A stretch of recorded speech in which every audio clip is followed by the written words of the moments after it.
Hello, my dear students. In this class, we are discussing about the various functions of the commercial banks. In the last class, we had already mentioned the various primary functions of the commercial banks, that is, accepting the deposits and lending the loans and advances to the needy person. These are the two important basic or primary functions of the commercial banks. In this class, we are analyzing the various secondary functions of the commercial banks one by one. ಆತ್ಮೀಯ ವಿದ್ಯಾರ್ಥಿಗಳೇ, ಮತ್ತೊಮ್ಮೆ ನಿಮ್ಮನ್ನು JCBM ಕಾಲೇಜಿನ online ತರಗತಿಗಳಿಗೆ ಸ್ವಾಗತಿಸ್ತಾ ಇದ್ದೇನೆ. ಈ ಒಂದು ತರಗತಿಯಲ್ಲಿ ನಾನು ಮುಖ್ಯವಾಗಿ ನಿಮಗೆ ವಾಣಿಜ್ಯ ಬ್ಯಾಂಕಿನ ಮಾಧ್ಯಮಿಕ ಕಾರ್ಯಗಳು ಅದರ ಬಗ್ಗೆ ಚರ್ಚೆ ಮಾಡ್ತೀವಿ, ಅಥವಾ ಸೆಕೆಂಡರಿ ಫಂಕ್ಷನ್ಸ್ ಅಥವಾ ಮಾಧ್ಯಮಿಕ ಕಾರ್ಯಗಳು ಎನ್ನುವಂತಹ ಕಾರ್ಯಗಳ ಬಗ್ಗೆ ನಾನು ನಿಮಗೆ ಅಥವಾ ಅದರ ಬಗ್ಗೆ ಚರ್ಚೆ ಮಾಡ್ತೀವಿ. ಈಗಾಗಲೇ ನಿಮಗೆ ವಾಣಿಜ್ಯ ಬ್ಯಾಂಕುಗಳ ಪ್ರಾಥಮಿಕ ಕಾರ್ಯಗಳ ಬಗ್ಗೆ ನಾನು ನಿಮಗೆ ತಿಳಿಸಿದ್ದೆ. ಯಾವುದೇ ಒಂದು ರಾಷ್ಟ್ರದಲ್ಲಿ ವಾಣಿಜ್ಯ ಬ್ಯಾಂಕುಗಳು ಕೆಲವು ಮುಖ್ಯವಾದಂತಹ ಇಲ್ಲಿ ಕಾರ್ಯಗಳನ್ನು ಮಾಡ್ತವೆ. ಅದನ್ನು ಪ್ರಾಥಮಿಕ ಕಾರ್ಯಗಳು ಅಂತ ಹೇಳ್ತೀವಿ. ಇದು ಅತ್ಯಂತ ಮುಖ್ಯವಾದಂತಹ ಎಲ್ಲ ಬ್ಯಾಂಕುಗಳು ನಿರ್ವಹಿಸುವಂತಹ ವಾಣಿಜ್ಯ ಬ್ಯಾಂಕುಗಳು ನಿರ್ವಹಿಸುವಂಥ ಕಾರ್ಯಗಳಾಗಿರ್ತವೆ. ಅದರ ಬಗ್ಗೆ ನಾನು ನಿಮಗಾಗಲೇ ಹೇಳಿದ್ದೆ. ಅದರಲ್ಲಿ ಮುಖ್ಯವಾಗಿ ಠೇವಣಿಗಳನ್ನು ಸ್ವೀಕರಿಸುವಂಥದ್ದು ಮತ್ತು ಸಾಲಗಳನ್ನು ನೀಡುವಂಥದ್ದು, ಠೇವಣಿಗಳ ಪ್ರಕಾರಗಳು, ಬೇರೆ ಬೇರೆ ರೀತಿಯ ಠೇವಣಿಗಳನ್ನು ಸ್ವೀಕರಿಸಿಬಿಟ್ಟು ತನ್ಮೂಲಕ ವಾಣಿಜ್ಯ ಬ್ಯಾಂಕುಗಳು ಆರ್ಥಿಕ ಚಟುವಟಿಕೆಯಲ್ಲಿ ತಮ್ಮನ್ನು ತಾವು ತೊಡಗಿಸಿಕೊಳ್ತವೆ. ಅದೇ ರೀತಿಯಲ್ಲಿ ಬೇರೆ ಬೇರೆ ಉದ್ದೇಶಕ್ಕೆ, ಮುಖ್ಯವಾಗಿ ವ್ಯಾಪಾರ ವಾಣಿಜ್ಯ ಚಟುವಟಿಕೆಗಳಿಗೆ ದೊಡ್ಡ ಪ್ರಮಾಣದಲ್ಲಿ ಸಾಲವನ್ನು ದೊರಕಿಸಿಕೊಡುವ ಮೂಲಕ ವಾಣಿಜ್ಯ ಬ್ಯಾಂಕುಗಳು ತಮ್ಮನ್ನು ತಾವು ದೇಶದ ಆರ್ಥಿಕ ಅಭಿವೃದ್ಧಿಯಲ್ಲಿ ತೊಡಗಿಸಿಕೊಳ್ತವೆ. ಇದು ವಾಣಿಜ್ಯ ಬ್ಯಾಂಕಿನ ಪ್ರಾಥಮಿಕ ಕಾರ್ಯಗಳು. ಈಗ ವಾಣಿಜ್ಯ ಬ್ಯಾಂಕುಗಳು ನಿರ್ವಹಿಸುವಂತಹ ಮಾಧ್ಯಮಿಕ ಕಾರ್ಯಗಳು ಯಾವುದು, ಅದರ ಬಗ್ಗೆ ನಾವೀಗ ಚರ್ಚೆ ಮಾಡಬೇಕು. One of the important secondary functions of the commercial bank, it is working as A agent on behalf of the customer. On behalf of the customer, number of economic work performed by the commercial banks, number of functions made by the commercial banks on behalf of the customer. For example, paying the bill on behalf of the customer, including electricity bill, telephone bill, and at the same time the LIC premium. These are the various type of payment made by the commercial banks on behalf of the customer. Sometimes it is working as an agent in between the two banks. It is one of the important secondary functions of the commercial banks. ವಾಣಿಜ್ಯ ಬ್ಯಾಂಕುಗಳು ನಿರ್ವಹಿಸುವ ಮಾಧ್ಯಮಿಕ ಕಾರ್ಯಗಳಲ್ಲಿ ಪ್ರಮುಖವಾಗಿರುವ ಒಂದನೇ ಕಾರ್ಯ ಯಾವುದು ಅಂತ ಹೇಳಿದರೆ, ಇದು ಮಧ್ಯವರ್ತಿಯಾಗಿ ಕೆಲಸ ಮಾಡುತ್ತೆ. ಮಧ್ಯವರ್ತಿಯಾಗಿ ಇದು ಕಾರ್ಯನಿರ್ವಹಿಸುತ್ತದೆ. ವಾಣಿಜ್ಯ ಬ್ಯಾಂಕುಗಳು ಮಧ್ಯವರ್ತಿಗಳಾಗಿ ಕಾರ್ಯನಿರ್ವಹಿಸ್ತವೆ. ಯಾರ ಮಧ್ಯವರ್ತಿ? ಗ್ರಾಹಕರ ಪರವಾಗಿ ಅದು ಏನು ಮಾಡುತ್ತೆ, ಅನೇಕ ಸಂಘ ಸಂಸ್ಥೆಗಳಲ್ಲಿ ಗ್ರಾಹಕರ ಪರವಾಗಿ ಮಧ್ಯವರ್ತಿಗಳಂತೆ ಕರ್ತವ್ಯ ನಿರ್ವಹಿಸುತ್ತೆ. ಮುಖ್ಯವಾಗಿ ವಾಣಿಜ್ಯ ಬ್ಯಾಂಕುಗಳು ತನ್ನ ಗ್ರಾಹಕರ ಪರವಾಗಿ ವಿಭಿನ್ನ ರೀತಿಯ ಬಿಲ್ಲುಗಳನ್ನು ಪಾವತಿ ಮಾಡುತ್ತೆ. ಫಾರ್ ಎಕ್ಸಾಂಪಲ್, ಈಗ ಎಲೆಕ್ಟ್ರಿಸಿಟಿ ಬಿಲ್ ಇರ್ಬೋದು, ಟೆಲಿಫೋನ್ ಬಿಲ್ ಇರ್ಬೋದು, LIC ಪ್ರೀಮಿಯಂ ಇರ್ಬೋದು. ಇದನ್ನೆಲ್ಲವೂ ಕೂಡ ಗ್ರಾಹಕರ ಪರವಾಗಿ ವಾಣಿಜ್ಯ ಬ್ಯಾಂಕುಗಳೇ ಅವುಗಳು ಪಾವತಿ ಮಾಡುವಂಥ ಒಂದು ವ್ಯವಸ್ಥೆಯೂ ಕೂಡ ವಾಣಿಜ್ಯ ಬ್ಯಾಂಕ್ನಲ್ಲಿದೆ. ಇದು ಮಧ್ಯವರ್ತಿಯಾಗಿ ಕೆಲಸ ಮಾಡುತ್ತೆ. ಅಥವಾ ಅನೇಕ ಬ್ಯಾಂಕ್ಗಳ ನಡುವೆ ನಡೆಯುವಂಥ ಆರ್ಥಿಕ ವ್ಯವಹಾರಗಳನ್ನು ತಾನೇ ಉಸ್ತುವಾರಿನೂ ಕೂಡ ಮಾಡುತ್ತೆ. ಹಾಗಾಗಿ it is working as A agent. That is one of the important secondary functions of the commercial bank. The second important secondary functions of the commercial bank, that is known as overdraft facilities. Overdraft facilities. What is the meaning of overdraft? First of all, we are trying to understand the meaning of overdraft. Overdraft is a short-term facility given by the customer only to a few customer. According to this system, a given customer who take more than that amount exists in their account. That is known as overdraft. Overdraft is a facility. Under this type of facility, he gets more money than their account. That is known as the overdraft facility. Overdraft facility is a facility. Under this facility, a given customer who get more money from a given bank than their account. For example, a given customer who have 1 lakh rupee in their account, in SB account, but suddenly he require more money, he get the overdraft facilities. Bank granted 1.5 lakh to the given customer. The maximum amount of overdraft facility, that is 90 days, or in between the 90 days they repay the money. That is known as overdraft facilities. ಅಂದರೆ ವಾಣಿಜ್ಯ ಬ್ಯಾಂಕುಗಳು ನಿರ್ವಹಿಸುವಂತಹ ಎರಡನೇ ಪ್ರಮುಖವಾದ ಮಾಧ್ಯಮಿಕ ಕಾರ್ಯ ಅಂತ ಹೇಳಿದರೆ over draft ಸೌಲಭ್ಯ, ಅದನ್ನು ಕನ್ನಡದಲ್ಲಿ ಮೀರೆಳೆತ ಅಂತ ಹೇಳ್ತಾರೆ. ಮೀರೆಳೆತ ಸೌಲಭ್ಯ ಅಂದರೆ ಅದನ್ನು ನಾವು ಇಂಗ್ಲೀಷಲ್ಲಿ ಹೇಳುವ ಓವರ್ ಡ್ರಾಫ್ಟ್ ಸೌಲಭ್ಯ. ಓವರ್ ಡ್ರಾಫ್ಟ್ ಸೌಲಭ್ಯ ಅಥವಾ ಮೀರೆಳೆತ ಅಂದ್ರೇನು?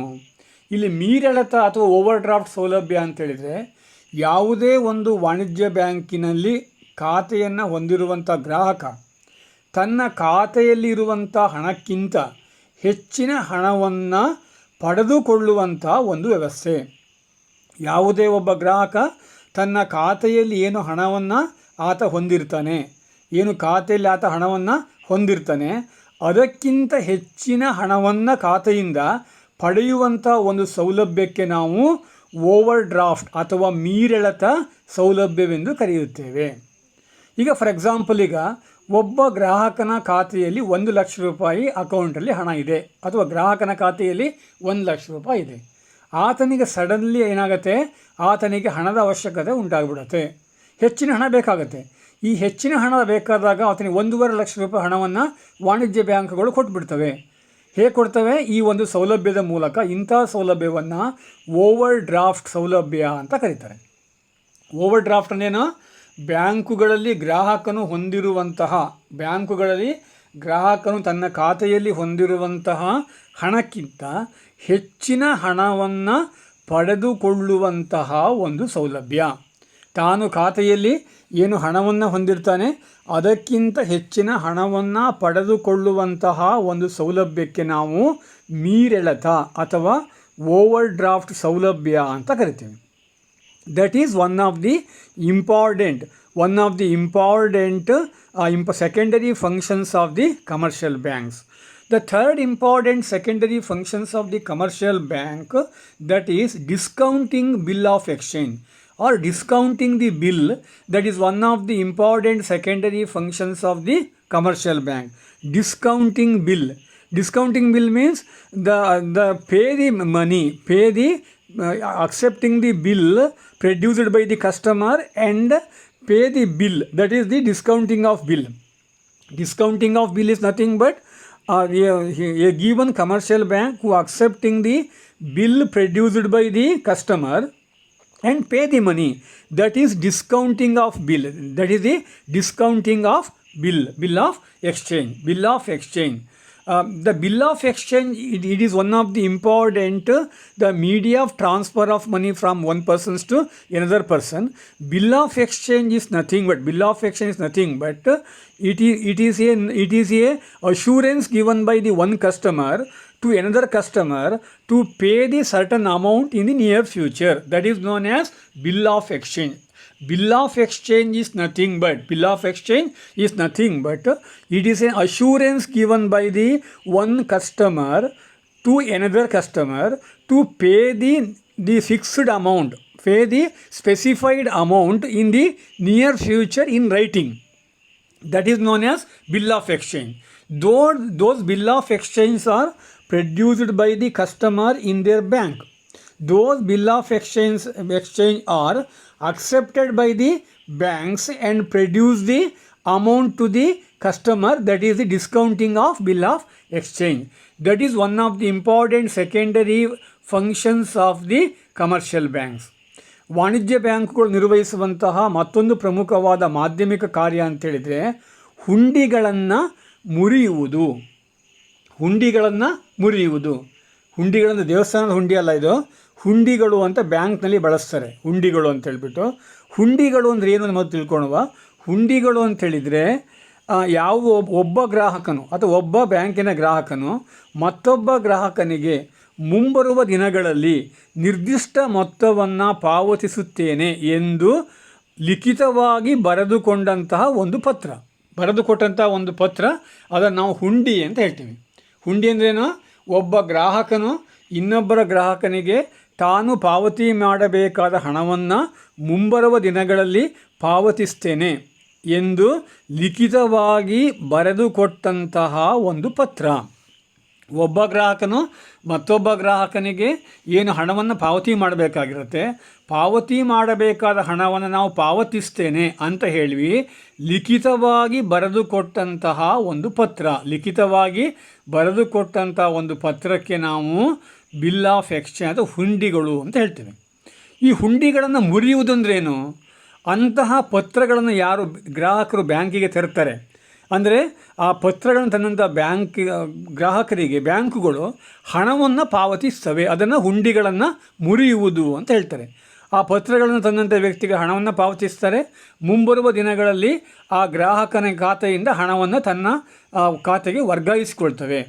ಈಗ ಫಾರ್ ಎಕ್ಸಾಂಪಲ್ ಎ ಮತ್ತು ಬಿ ಎನ್ನುವಂಥ ವ್ಯಕ್ತಿಗಳು ಕೆನರಾ ಬ್ಯಾಂಕಿನ ಗ್ರಾಹಕ ಅಂತ ಇಟ್ಕೊಳ್ಳಿ. ಎ ಎನ್ನುವಂಥ ಗ್ರಾಹಕ ಬಿ ಎನ್ನುವಂಥ ಗ್ರಾಹಕನಿಗೆ ಒಂದು ಹುಂಡಿಯನ್ನು ಕೊಡ್ತಾನೆ.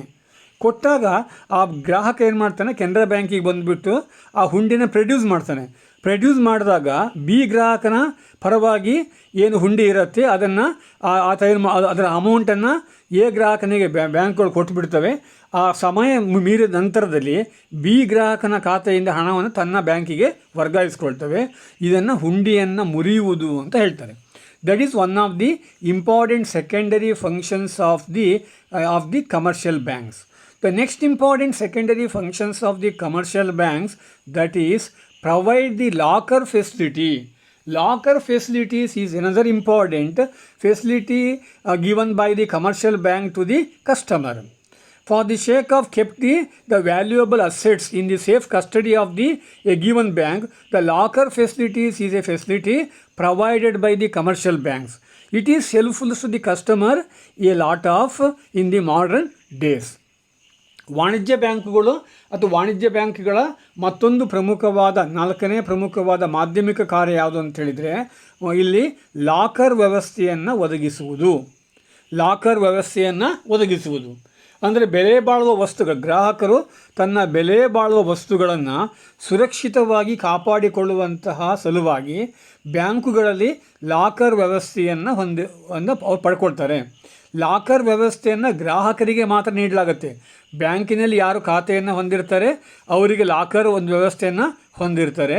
ಲಾಕರ್ನ ಗಾತ್ರಕ್ಕನುಸಾರವಾಗಿ ವಾರ್ಷಿಕವಾಗಿ ಒಂದಿಷ್ಟು ಅದಕ್ಕೆ ಹಣವನ್ನು ಪಡ್ಕೊಳ್ಳಲಾಗತ್ತೆ.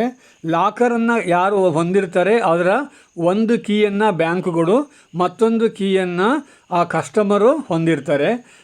ಬ್ಯಾಂಕುಗಳಲ್ಲಿ ಬ್ಯಾಂಕಿನ ಸಮಯದಲ್ಲಿ ಅಥವಾ ಬ್ಯಾಂಕಿನ ಸಮಯದಲ್ಲಿ ಗ್ರಾಹಕನು ಆ ಒಂದು ಬ್ಯಾಂಕಿನ ಮ್ಯಾನೇಜರ್ನ ಒಪ್ಪಿಗೆಯನ್ನು ಪಡೆದು ಆ ಲಾಕರನ್ನು ಓಪನ್ ಮಾಡಿ ಅಲ್ಲಿ ತನ್ನ ಬೆಲೆ ಬಾಳುವ ವಸ್ತುವನ್ನು ಇಡ್ಬೋದು ಅಥವಾ ಹಿಂದಕ್ಕೆ ಪಡ್ಕೊಳ್ಬೋದು. ಅಲ್ಲಿರುವಂಥ ವಸ್ತುವಿನ ಬಗ್ಗೆ ಯಾವುದೇ ಮಾಹಿತಿಯನ್ನು ಬ್ಯಾಂಕುಗಳಿಗಾಗಲಿ ಅಥವಾ ಬೇರೆ ಗ್ರಾಹಕರಿಗೆ ಲಭಿಸುವಂಥ ವ್ಯವಸ್ಥೆ ಇರೋದಿಲ್ಲ. ಇಂತಹ ಒಂದು ವ್ಯವಸ್ಥೆ ಲಾಕರ್ ವ್ಯವಸ್ಥೆ ಇದು ಗ್ರಾಹಕರಿಗೆ ತುಂಬ ಅನುಕೂಲವಾಗುತ್ತೆ.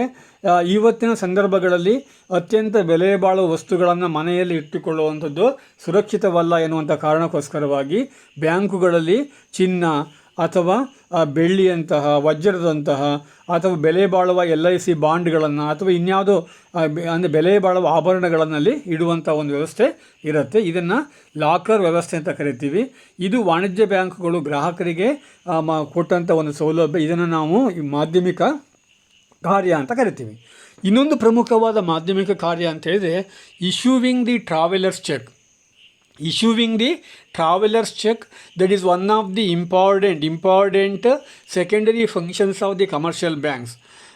In the modern days, because of the expansion of transportation facilities, people they moving one place to another place in a very easiest way because of the expansion of the traveling facilities.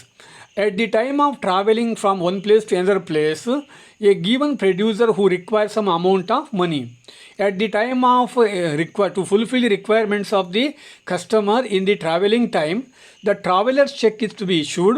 Those checks are produced in front of a branch of a bank in the bank time and kept some get some amount of money.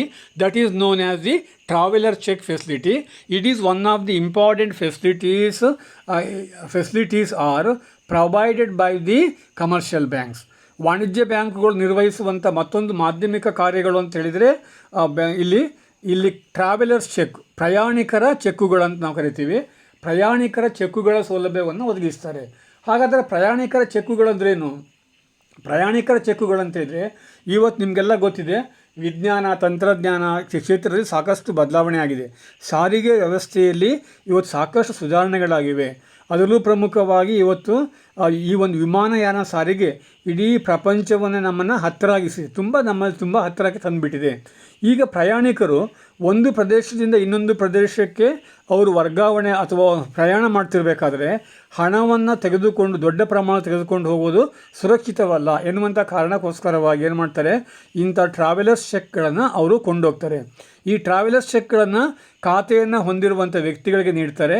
ಅದರ ಮೊತ್ತವನ್ನು ಪ್ರಯಾಣ ಮಾಡುವ ವೇಳೆಯಲ್ಲಿ ಆ ಸಂಬಂಧಪಟ್ಟ ಬ್ಯಾಂಕಿನ ಶಾಖೆಗೆ ಹೋಗಿ ಈ ಚೆಕ್ಕನ್ನು ಕೊಟ್ಟರೆ ಅವರಿಗೆ ಹಣ ಸಿಗತ್ತೆ. ಅಂತಹ ಟ್ರಾವೆಲರ್ಸ್ ಚೆಕ್ ವ್ಯವಸ್ಥೆಯನ್ನು ಇವತ್ತು ವಾಣಿಜ್ಯ ಬ್ಯಾಂಕುಗಳು ಗ್ರಾಹಕರಿಗೆ ಒದಗಿಸ್ತಾ ಇದೆ. That is one of the important facilities provided by the commercial banks. ಅಂದರೆ ಇದು ವಾಣಿಜ್ಯ ಬ್ಯಾಂಕುಗಳು ಗ್ರಾಹಕರಿಗೆ ಒದಗಿಸುವಂಥ ಒಂದು ಪ್ರಮುಖವಾದ ಸೌಲಭ್ಯ. ಇದನ್ನು ನಾವು ಮಾಧ್ಯಮಿಕ ಕಾರ್ಯ ಅಂತ ಹೇಳ್ತೀವಿ. Beside all these important secondary function in the modern days, commercial banks also given the number of modern banking facilities including ATM facility, NEFT facilities. These are the number of facilities are given by the commercial banks. ಈ ಪ್ರಮುಖವಾದ ಮಾಧ್ಯಮಿಕ ಕಾರ್ಯಗಳ ಜೊತೆಗೆ ವಾಣಿಜ್ಯ ಬ್ಯಾಂಕುಗಳು ಇವತ್ತೇನು ಮಾಡ್ತಿವೆ, ಅನೇಕ ರೀತಿಯಲ್ಲಿ ಸೌಲಭ್ಯಗಳನ್ನು ಗ್ರಾಹಕರಿಗೆ ನೀಡ್ತಾ ಇದೆ. ATM ಸೌಲಭ್ಯ ನೀಡುವಂಥದ್ದು, ಅದೇ ರೀತಿಯಲ್ಲಿ ಈ ನೆಫ್ಟ್ ಮಾಡುವ ಹಣವನ್ನು ಒಂದು ಖಾತೆಯಿಂದ ಇನ್ನೊಂದು ಖಾತೆಗೆ ವರ್ಗಾಯಿಸುವ ಸೌಲಭ್ಯವನ್ನು, ಹೀಗೆ ಅನೇಕ ರೀತಿಯ ಸೌಲಭ್ಯವನ್ನು ಗ್ರಾಹಕರಿಗೆ ನೀಡ್ತಾ ಇದೆ. At the same time, beside all these secondary function, in the modern days, the most of the commercial banks, they are engaged in number of the socio-economic activities concerning to the society, number of surveys, number of activities made by the commercial bank for the sake of well-being of the society. ಅಂದರೆ ವಾಣಿಜ್ಯ ಬ್ಯಾಂಕುಗಳು ಈ ಎಲ್ಲ ಮಾಧ್ಯಮಿಕ ಕಾರ್ಯಗಳನ್ನು ಮಾಡುವ ಜೊತೆಗೆ ಕೆಲವು ಆರ್ಥಿಕ ಸಾಮಾಜಿಕ ಕ್ಷೇತ್ರಗಳಲ್ಲಿ ತಮ್ಮನ್ನು ತಾವು ಪ್ರತ್ಯಕ್ಷವಾಗಿ ಹಾಗೂ ಪರೋಕ್ಷವಾಗಿ ತೊಡಗಿಸಿಕೊಳ್ತಾ ಇದೆ. ಸಮಾಜಮುಖಿ ಕಾರ್ಯಗಳನ್ನು ವಾಣಿಜ್ಯ ಬ್ಯಾಂಕುಗಳು ಹಮ್ಮಿಕೊಳ್ಳುವ ಮೂಲಕ ಇಡೀ ಸಮಾಜಕ್ಕೆ ಅಥವಾ ಸಮಾಜದ ಋಣವನ್ನು ತೀರಿಸುವ ಕೆಲಸವನ್ನು ಇವತ್ತು ವಾಣಿಜ್ಯ ಬ್ಯಾಂಕುಗಳು ಮಾಡ್ತಾ ಇದೆ. ಇವೆಲ್ಲವೂ ಕೂಡ ವಾಣಿಜ್ಯ ಬ್ಯಾಂಕುಗಳು ನಿರ್ವಹಿಸುವಂತಹ ಪ್ರಮುಖವಾದ ಕಾರ್ಯಗಳಾಗಿವೆ. ನಿಮಗೆ ಎಕ್ಸಾಮಲ್ಲಿ ವಾಣಿಜ್ಯ ಬ್ಯಾಂಕು ಎಂದರೇನು, ವಾಣಿಜ್ಯ ಬ್ಯಾಂಕಿನ ಕಾರ್ಯಗಳನ್ನು ತಿಳಿಸಿ ಅಂತ 15 ಮಾರ್ಕ್ ಕ್ವಶನ್ನ ಕೇಳ್ತಾರೆ. ಅದಕ್ಕೆ ನೀವು ಇದನ್ನೆಲ್ಲವನ್ನೂ ಕೂಡ ಸವಿಸ್ತಾರವಾಗಿ ಬರೀಬೇಕಾಗತ್ತೆ.